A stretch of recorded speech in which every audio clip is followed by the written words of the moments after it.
actually now assessing the candidates and participants' ability to draw upon all that information, and we check this by looking at their skills through an observation of them demonstrating, delivering an assessment or conducting an assessment.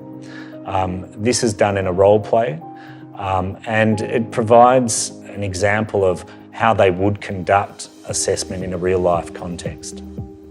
This element is about detailed competency standard requirements. It's about what's the type of evidence that we have to collect from the candidate, what's the role of the evidence, how can we collect this, and then after that we have to plan and prepare the assessment based on the ASEAN toolboxes. After plan and prepare, we have to conduct the assessment based on the ASEAN competency standard, use many tools such as role play, demonstration, oral question, written test, etc. And after that, we have to give feedback to the candidate, like evaluate the assessment of an ASEAN competency standard.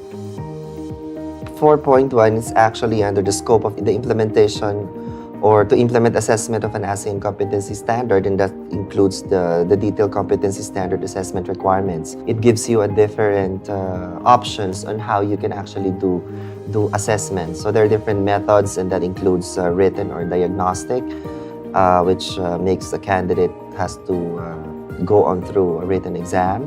And there are certain methods also that includes projects, assignments, case studies.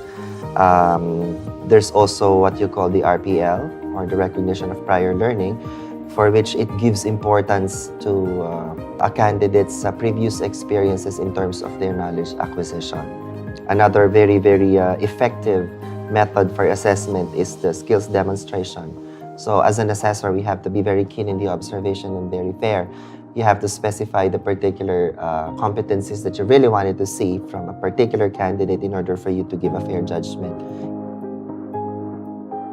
CBA is competency-based assessment. It is the method assessment to collect evidence from the candidate.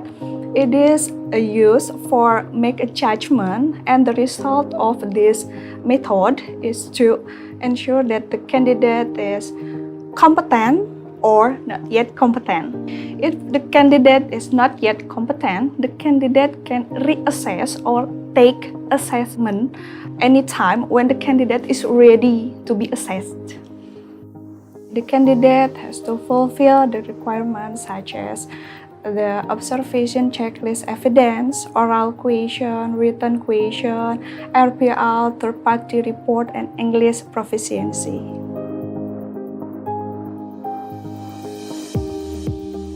Rachel is the model in the activity 18, which is rules of the evidence, and Rachel takes one of the competency in ASEAN toolboxes, such as communicate on the telephone. Recognition of prior learning, or RPL, is one of the assessment that the candidate or the students can bring the evidence to us to show the past of their experience, such as they can bring us about the portfolio for how long did they work in that workplace, or they can bring us about the third party to show us that they have the evidence, they have ability to do in this task.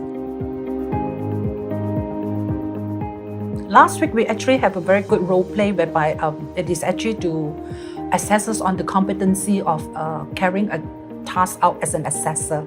We first play a role as an assessor. That's where we are actually assess on, utilizing of the material from the training manual and for all the toolbox.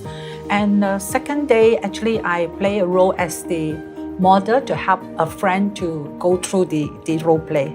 So it was quite interesting, but of course, when you're assessed, you tend to be nervous. No doubt you're already an assessor. So I really enjoyed it. The role play today is about assessing the candidate who is coming from the company. They would like to be certified and get competent by a certain thing. And that certain thing is about booking online, construct and ticket the domestic airfare.